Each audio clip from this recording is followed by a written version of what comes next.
Hi everybody, welcome to my channel. Today we're going to talk about learning disabilities. I'm Rita and today it's all about you.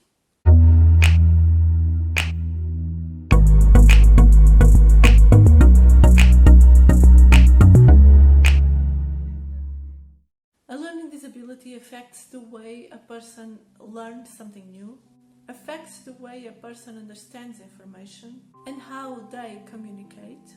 And also, it can be very difficult to understand new orders, new rules, to learn new skills, and how to cope with daily life routines.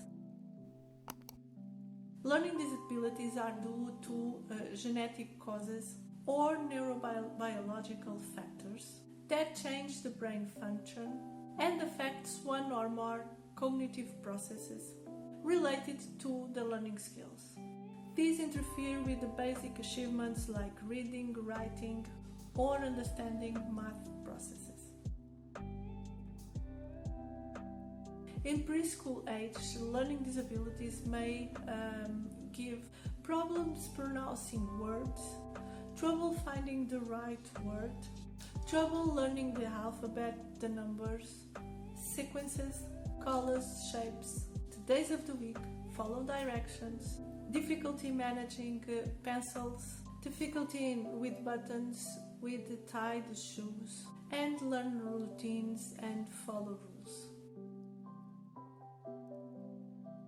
During school age, the most difficult is to learning the sound of the letters, learning math concepts and new skills in general, learning logical and abstract concepts.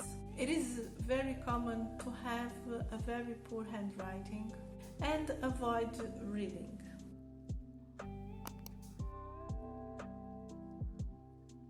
One learning disability that we are already talking here is dyslexia. And this happens when there are difficulties in letter recognition, understanding of words or ideas, difficulty in the reading fluency, in speed, and in general vocabulary skills. But there are also other types of learning disabilities that eventually may cause dyscalculia, dysgraphia, dyspraxia, aphasia or dysphasia, and all of these are disabilities in the writing, in the reading, in the language, or in the motor skills in general. Autism and ADHD turn the learning process much more difficult, even they are not a learning disability per se. A learning disability may come from an illness causing during pregnancy or immediately after birth, problems during the birth itself, the genetic heritage, injuries or specific illness during childhood like meningitis, epilepsy or autism.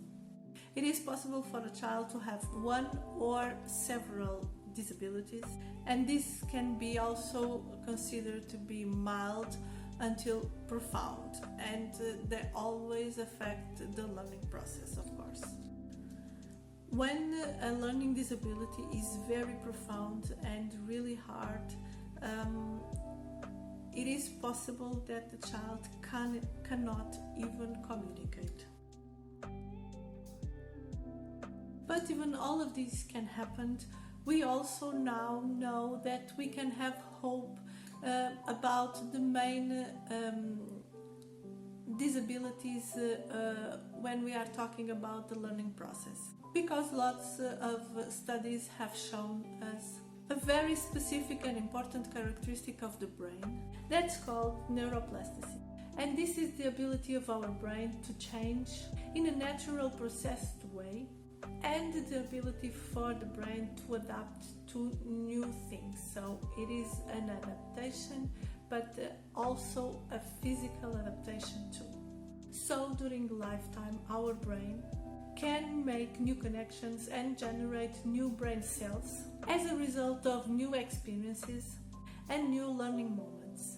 And of course, this process creates new natural treatments for the learning disabilities.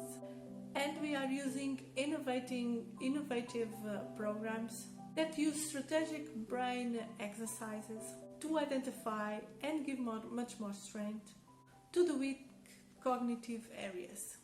These new mechanisms avoid the brain to have to deal with coping mechanisms and create these coping mechanisms that not always are effective and may solve eventually once and for all, or at least turning the learned disability much more softer, particularly in children. In lots of cases, these children doesn't have to grow up to have a very difficult life when they will achieve adulthood. And so that's all for today, guys. I hope you like it. I hope you subscribe to the channel, leave a thumbs up, share with a friend, comment if you want, and I'll see you next time for another video. Bye!